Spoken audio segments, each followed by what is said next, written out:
A weary man, burdened by the weight of his struggles, approached a Buddhist monk, his voice heavy with despair. His eyes reflected the sorrow of countless sleepless nights, the burden of an existence that seemed to offer no solace. With a trembling voice he spoke, "I am lost. No matter how hard I try, I cannot keep my wife, my children, or my family happy. Even for myself, I find no peace. My days are filled with suffering, and sometimes I wonder if it is even worth continuing. Life has become unbearable, and even securing 2 meals a day feels like an endless battle. Please tell me, how does one survive such times? How does one keep going when every step forward feels like sinking deeper into despair?" The Buddhist monk, his face serene as still water, listened with quiet patience. When the man had finished, the monk smiled gently and said, "There is something you must do." He raised his hand and pointed towards a distant hill.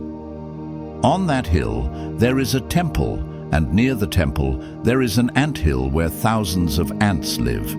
It may seem strange, but these ants affect the temple grounds, preventing anything from growing there. I want you to do something for me. For the next 7 days, go to that hill and destroy the anthill whenever you see one near the temple. But there is one rule: while destroying their home, ensure that no ant is harmed." The man furrowed his brows, confused by the unusual request. He had come seeking wisdom, a way to escape his suffering, yet the monk was asking him to destroy an anthill. He hesitated, but, unwilling to question the monk's guidance, agreed to carry out the task. As he walked away, doubts crept into his mind. Why should I harm these ants? What lesson could possibly come from this? Yet something within him urged him to follow through. The next morning, he climbed the hill and found the anthill near the temple, just as the monk had said. The tiny creatures were hard at work, gathering food, moving in perfect lines, tirelessly carrying grains back to their home. Watching them, the man felt an unexpected pang of guilt. These ants are working so hard, he thought. They are simply trying to survive, just like me. Who am I to take their home away? Yet, remembering the monk's words, he set aside his hesitation and began to break down the anthill. Immediately, chaos erupted. The ants, confused and desperate, scattered in all directions, their carefully constructed order collapsing in an instant. Some ran frantically, others clung to the grains they had worked so hard to collect, unwilling to let go despite the destruction. When the anthill was completely destroyed, the man stood in silence, watching as the ants disappeared into the soil, seeking shelter. That night, as he lay in bed, a deep sadness settled over him. He had followed the monk's instructions, but it did not feel right. The ants had done nothing wrong, and yet he had torn apart their home. Why did the monk ask me to do this? He wondered. Was there truly a lesson in this, or was I simply destroying something innocent? Despite his doubts, he returned to the hill the next morning. When he reached the spot where the anthill had been, he was stunned. Overnight, the ants had rebuilt their home in the exact same place. Not only had they restored what was lost, but they were already back to gathering food, moving with the same unwavering determination. The man shook his head in disbelief. How foolish these ants must be, he thought. Why would they rebuild in the same place, knowing I will destroy it again? But he had committed to the task. And so, once again, he began breaking down the anthill. The same chaos unfolded. The ants fled in panic, their work reduced to dust in moments. This time, determined to ensure they wouldn't rebuild, the man poured cold water over the ruins, believing he had finally put an end to their efforts. Yet that night, his heart was heavier than before. He felt no satisfaction in completing the task, only unease. Why am I doing this? He questioned. What kind of lesson could be hidden in such destruction? He considered abandoning the task, but something within him urged him to continue. The following morning, he climbed the hill once more, convinced that the ants would have moved elsewhere. But to his astonishment, there stood another anthill, not in the same place, but close by. The ants had relocated undeterred and were once again building with relentless effort. The man sighed. Perhaps the monk knew this would happen, he thought. Determined to see the task through, he approached the new anthill and began destroying it once more. But this time, something inside him shifted. As he watched the ants desperately scrambling to save their home, he saw himself in them. He too had faced hardship.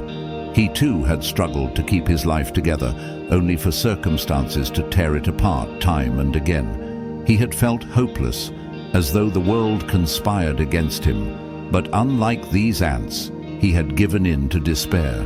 The realization struck him with such force that he froze mid-action. The ants never stopped. No matter how many times their home was destroyed, they rebuilt. No matter how many obstacles they faced, they continued working. They did not question their misfortune, nor did they dwell on what was lost. They simply moved forward. That night, the man could not sleep. His mind was filled with thoughts of the ants. He had come to destroy, yet he had found something he did not expect. A lesson in resilience. The next morning he returned to the hill, but this time he did not come to destroy. Instead, he brought flour from his home and sprinkled it near the ants, offering them nourishment. Over the next few days, he continued to visit the hill, not as a force of destruction, but as a silent observer, watching the ants work tirelessly. By the seventh day, his heart felt lighter. He no longer felt lost. The ants had shown him something he had never truly understood before. Strength was not in avoiding hardship, but in continuing despite it. With newfound clarity, he returned to the monk and bowed deeply. "Forgive me, Master," he said. "I could not complete your task. I destroyed their home 4 times, but after that, I could not bring myself to do it again. Instead, I helped them. Perhaps I have failed you, but I do not regret my choice. The ants, they taught me something. They showed me that even the smallest creatures do not give up. They rebuild again and again. They do not surrender to despair, as I have. I understand now." The monk smiled, his eyes filled with warmth. "You have not failed," he said. "You have learned what I wished for you to see. You see, my child, life will always test us. It will break us, challenge us, strip us of what we hold dear. But just as the ants rebuild without hesitation, so must we. Those who keep moving forward, who refuse to give up, will always find a way. No storm lasts forever. No hardship is eternal. The key to survival, to happiness, is persistence." The man listened in silence, his heart swelling with understanding. The monk continued, "Nature does not grant us peace or prosperity easily. It tests us again and again. But those who refuse to bow to despair will one day find that nature, too, bows before their determination. Just as you grew compassionate toward the ants, so too will life grow kinder to those who refuse to quit." Tears welled in the man's eyes. He had spent his life believing he was cursed by misfortune, but now he understood. His struggle was not a punishment. It was a test of resilience, of spirit, of will. And just like the ants, he could rebuild. With a deep bow, he thanked the monk and left, no longer burdened by despair, but filled with a quiet strength. As the man descended from the hill that day, his heart felt lighter than it had in years. The lesson of the ants stayed with him, echoing in his mind like a mantra. No matter how many times they are pushed down, they rise again. No matter how much is taken from them, they rebuild. They do not question, they do not mourn, they simply move forward. For the first time in his life, he saw his own struggles through a different lens. He had always believed himself to be cursed, that his suffering was unique, that fate had chosen him for hardship. But now he understood. Hardship was not a punishment, nor was it personal. It was simply the nature of existence. Just as the wind eroded the mountains, just as the rivers carved valleys over centuries, life would test all who walked its path. And yet, just as the mountains stood tall and the rivers continued their endless journey, so too could he. As he walked back to his village, his surroundings seemed different. The same trees, the same roads, the same houses he had passed 100 times before, but now they held a new meaning. Life had always been moving forward, whether he had realized it or not. The world did not stop for sorrow. The sun did not refuse to rise because someone was grieving. The wind did not pause because a man had lost his way. Life continued. That night he sat in his small, dimly lit home and watched his children sleep. Their breaths were soft, their small bodies curled beneath thin blankets. He had spent so much time worrying, feeling like a failure, believing he had let them down. He had been so consumed by his despair that he had not realized. His children did not care that he was poor. They did not need riches or grand comforts. They only needed him to try. The next morning, he did something he had not done in a long time. He woke up with a purpose. Instead of lamenting his circumstances, he asked himself a new question. What can I do today to build?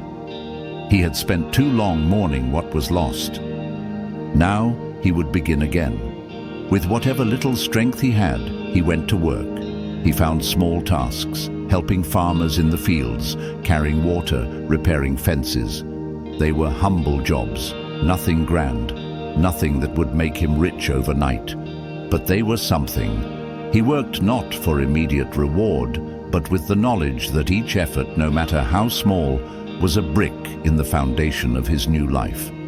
Days turned into weeks, and though his life did not change overnight, something inside him had. He no longer saw obstacles as permanent. He no longer surrendered to despair. Each time he faced hardship, he reminded himself of the ants. If they can rebuild, so can I. One day, after many weeks of steady work, he returned to the Buddhist monk. He had not come seeking answers this time, only to express his gratitude. He bowed deeply before the monk and said, I understand now. My suffering was never a curse, nor was it a sign to give up. Life is simply what it is, a continuous cycle of building, losing, and building again. I do not fear failure anymore, nor do I mourn what I have lost.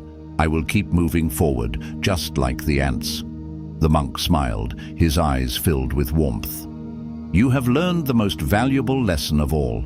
Many seek wisdom in grand philosophies, in complicated teachings, but the simplest truths are often the most powerful. Resilience is the key to survival, and survival is the key to all things. The man nodded. He had once believed happiness was something that had to be given to him by life. Now he understood. It was something he had to create, and for the first time, he felt free. The man left the Buddhist monk's hut with a newfound sense of purpose, his heart carrying the wisdom he had learned. The lesson of the ants had settled deep within him, transforming the way he saw the world. Before, he had believed that life was unfair, that he was destined to suffer while others prospered. But now, he understood. Hardship was not a punishment, nor was it something to be feared. It was simply a part of existence, a test of resilience. As he walked back to his village, he felt an unfamiliar lightness in his steps. The burden that had once weighed so heavily on him had begun to lift.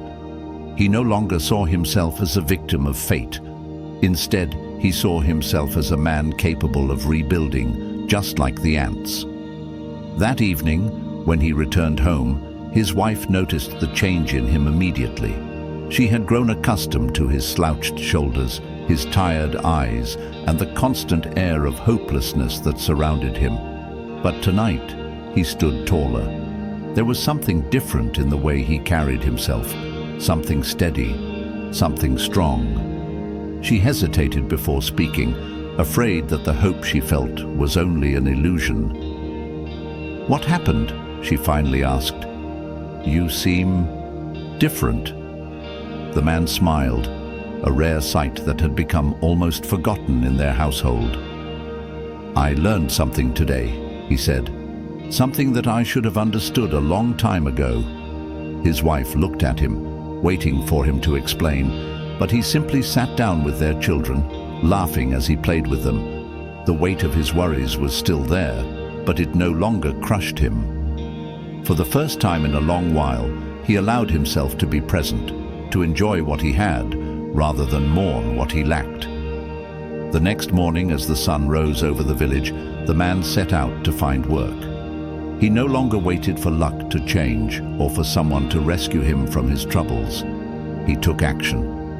He went to the nearby farms, offering to help plow fields. He visited merchants, asking if they needed a hand carrying goods. He knocked on doors, willing to do anything that would bring in a little money. At first, the work was hard. His body was not accustomed to labor, and the pay was meager. But he did not complain. Each coin he earned, no matter how small, was a step forward. He reminded himself of the ants, patient, persistent, unwavering. Days turned into weeks, and slowly his circumstances began to change. His wife, seeing his efforts, also found small ways to contribute. She began sewing clothes for the villagers, using her skills to bring in extra money. Their children, though still young, helped in small ways, learning the value of hard work. One evening, as the family sat together sharing a simple meal, the man looked around at them. There was still struggle, but something was different. The air in their home no longer felt heavy with despair. Instead, there was hope. His wife noticed him deep in thought. "What is it?" she asked. The man smiled. "I was just thinking about the ants." She raised an eyebrow. "The ants?" He chuckled. "Yes. I spent so much time pitying myself, believing that my suffering was unique. But when I watched those tiny creatures, I realized they never stop. No matter how many times their home is destroyed, they rebuild. They don't waste time feeling sorry for themselves. They don't complain. They simply do what needs to be done." His wife listened, nodding slowly as she understood. "And that's what we will do," he continued. "We will keep moving forward. We will rebuild, no matter how many times life tries to knock us down." His wife reached for his hand, squeezing it gently. "We will," she agreed.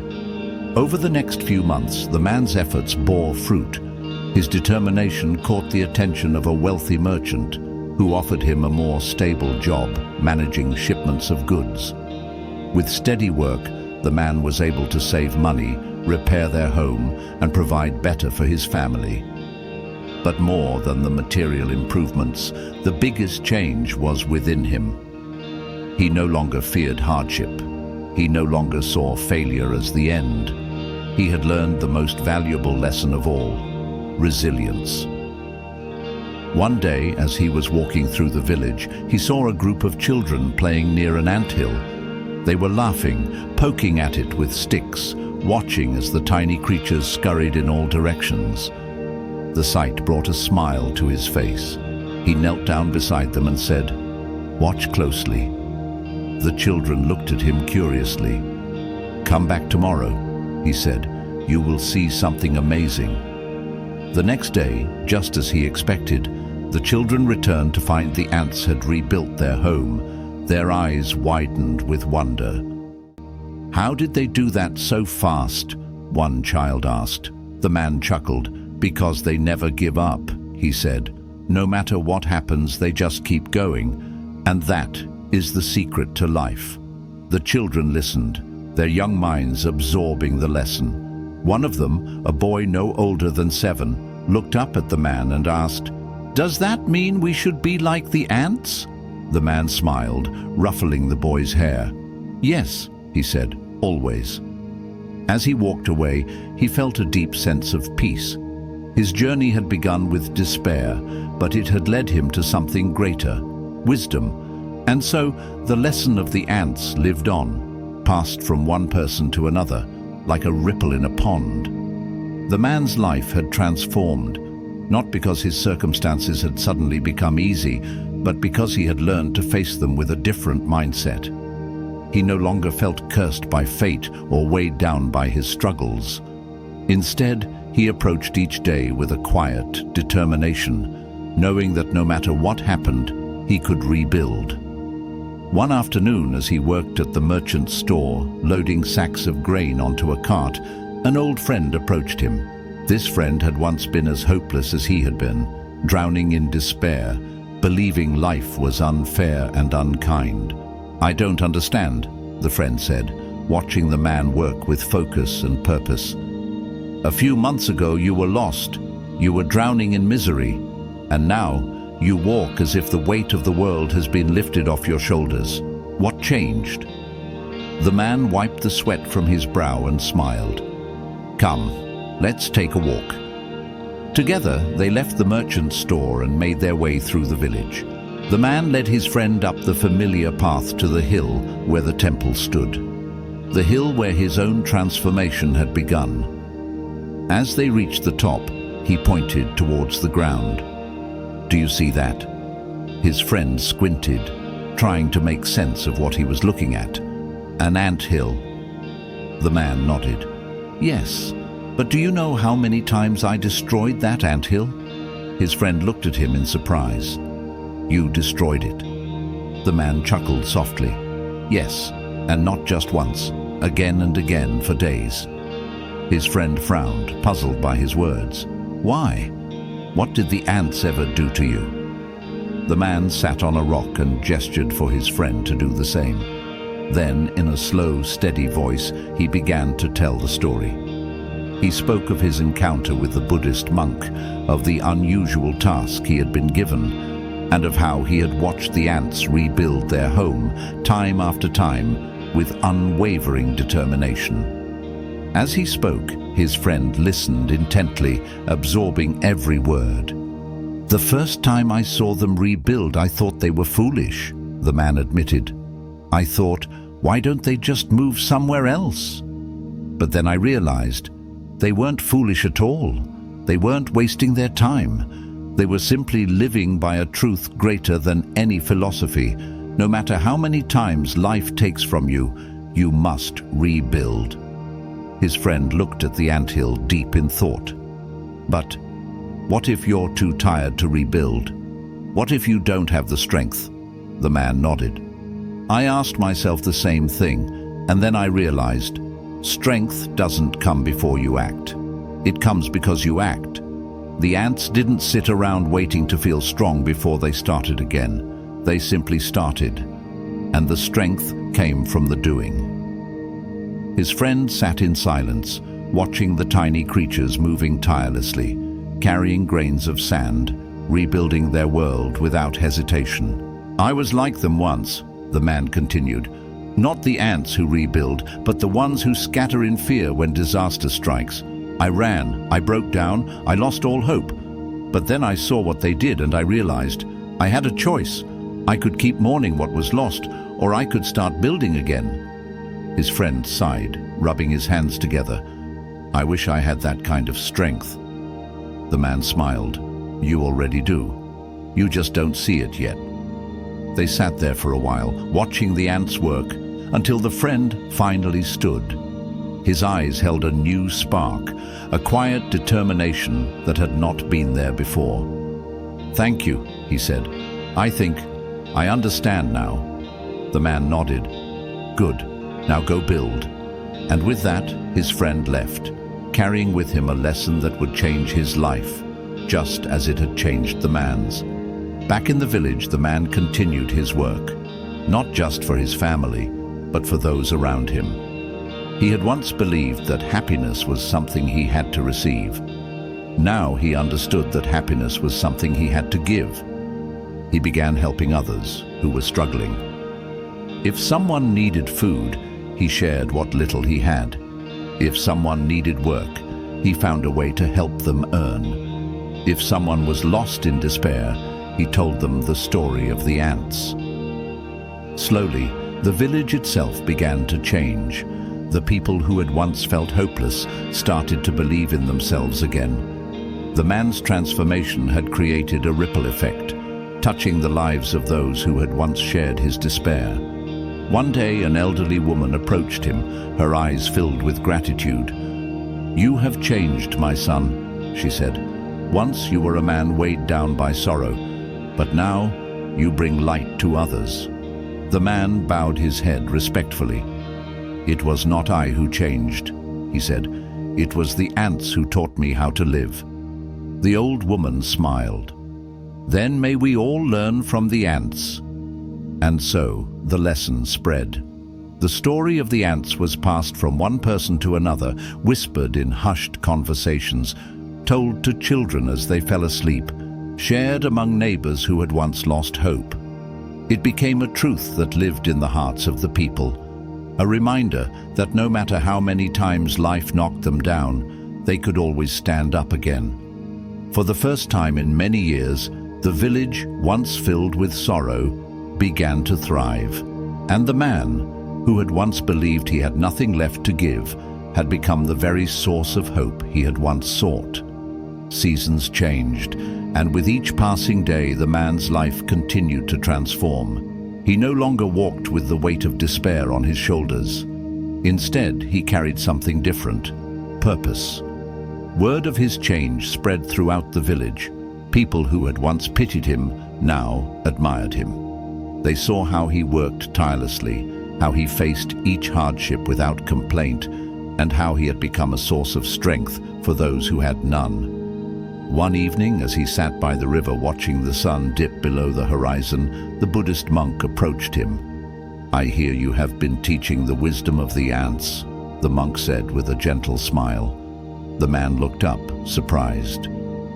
"I only share what I have learned," he said humbly.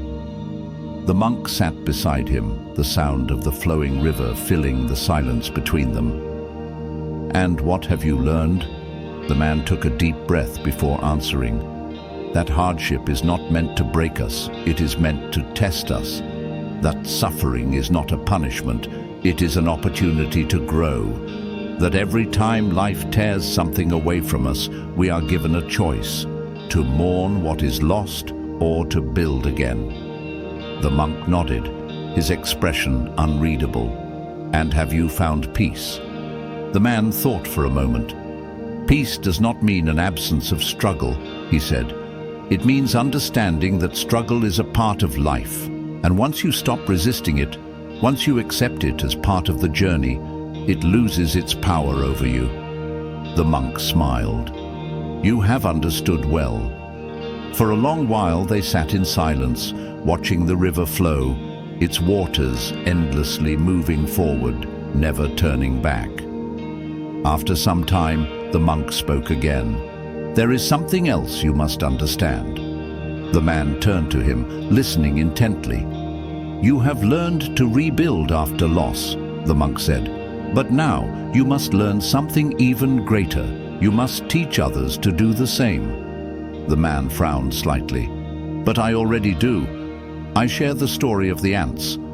I help those who are struggling." The monk shook his head. "It is not enough to give people hope. You must show them how to build. A starving man cannot be satisfied with a story. He needs food. A man drowning in debt cannot be saved by words alone. He needs work. Wisdom is valuable, but action is what brings change." The man sat in silence, absorbing the monk's words. He had spent so much time pulling himself out of despair. But had he done enough to help others do the same? That night, as he lay in bed, he thought about the people in his village, the ones who were still struggling, the ones who still believed that life was unfair, the ones who had yet to learn the lesson of the ants. The next morning, he woke up with a new determination. He would not only tell people they could rebuild, he would help them do it. Over the next few weeks, the man devoted himself to more than just his own survival. He looked for ways to uplift those around him. He spoke to the merchants in the village, convincing them to offer work to those in need. He gathered the young men who had lost their way and taught them the value of persistence. He helped the widows and the elderly, ensuring that they had enough food to eat and shelter over their heads. Slowly, the village began to change. Where once there had been despair, now there was effort. Where once people had waited for fortune to favor them, now they created their own opportunities. One day, as he was walking through the village, he saw a young boy struggling to carry a heavy sack of rice. Without hesitation, he bent down and lifted the sack onto his own shoulder. "Where are you taking this?" he asked. The boy pointed toward his home. "To my mother. She is sick and cannot work." The man nodded and walked with the boy, carrying the burden for him. When they arrived at the small hut, he saw a frail woman lying on a thin mattress, her face tired but kind. The man placed the sack of rice down gently. "Your son is strong," he said with a smile. "He is a good worker." The woman's eyes filled with tears. "He is all I have," she whispered. "I worry for him every day." The man looked at the boy, then at the woman. "You have done well raising him," he said, "and you will not have to worry alone anymore." From that day on, he made sure the boy and his mother never went without food. But he did not simply give them what they needed. He taught the boy how to work, how to save, how to build a future for himself. That was the greatest lesson of all, not just to survive, but to create a life that could withstand any storm. And so, the wisdom of the ants continued to spread, not just through words, but through action. The village, once struggling, became prosperous. Not because fortune had favored it, but because its people had learned to build, no matter how many times life tried to tear them down. The village had changed, but more importantly, the man had changed. The burdens that once felt impossible to carry were no longer weights that crushed him. They were challenges that strengthened him.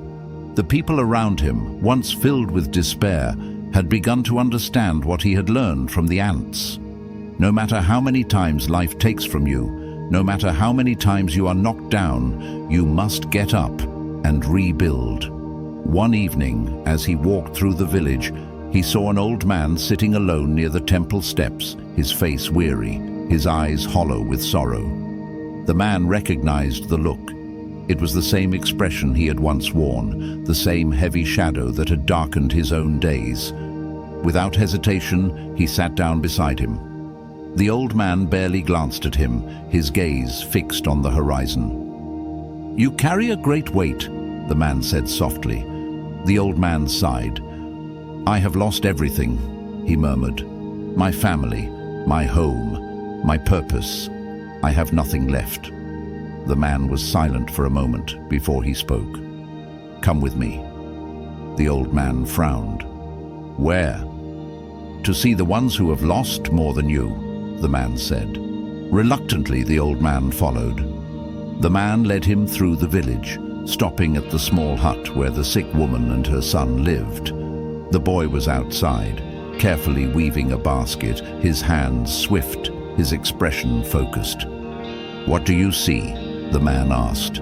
The old man shrugged. "A boy working." The man nodded. "A boy who lost his father, whose mother is too sick to work. A boy who, by all accounts, should have given up. But instead, he is here, doing what he can to rebuild." The old man watched, his expression unreadable. The man continued walking, leading him to a field where a group of men were working late into the evening. The sun had almost set, yet they continued plowing, their hands calloused, their bodies weary but strong. "What do you see?" the man asked again. The old man sighed. "Farmers." The man smiled.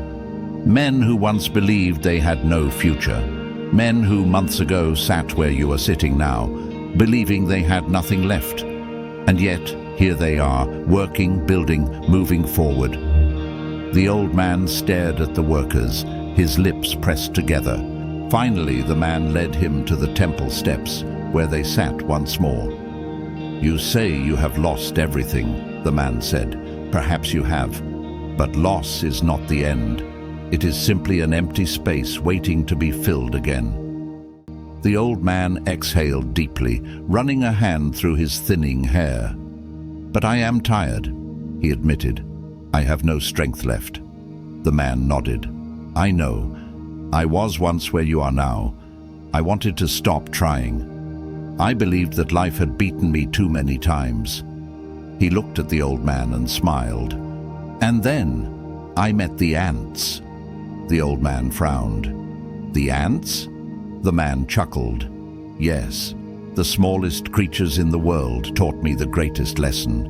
No matter how many times you take away their home, they will rebuild. No matter how much you try to drive them away, they will return. They do not complain. They do not despair.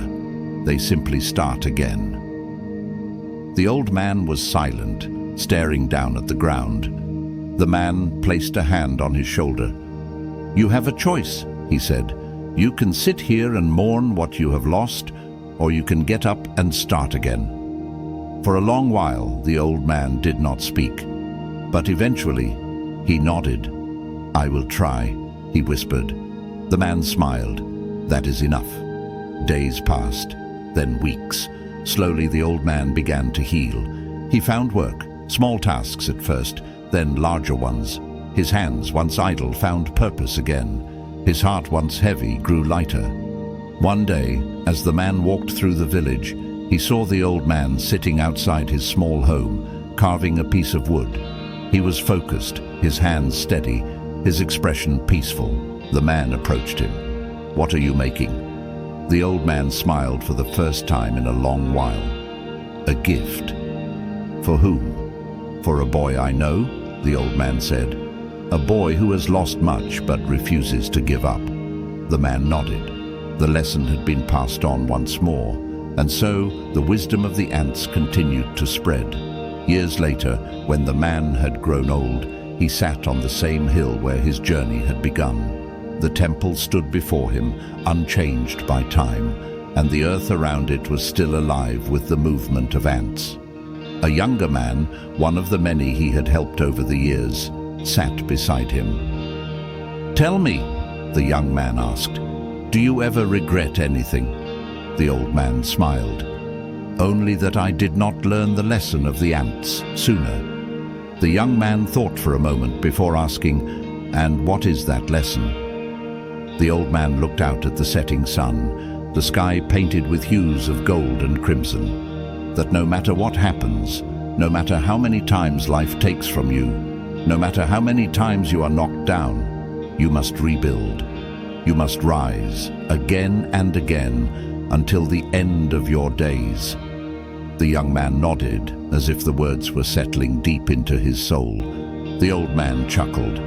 "And when you are old, you will sit here and tell another lost soul the same thing." The young man smiled. "I will." And with that, the wisdom of the ants continued its journey, passed from one heart to another, like a flame that could never be extinguished. For as long as people lived, for as long as they faced hardship, for as long as they questioned their place in the world, the lesson would remain. No matter how many times you are broken, no matter how much you lose, you must rise. You must rebuild. Again and again, just like the ants.